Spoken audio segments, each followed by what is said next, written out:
刚訂嘅車啊，馬上又退了，難道這位兄弟是後悔了嗎？一位廣東開平嘅老鄉啊，覺得馬仔穩陣咧，就過嚟揾我搞一台車嘅啊。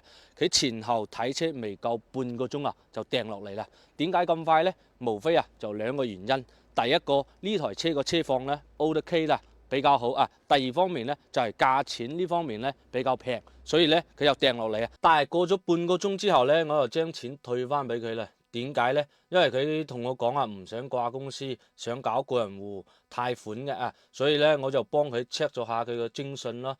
金融公司同我講徵信過唔到，所以貸唔到款。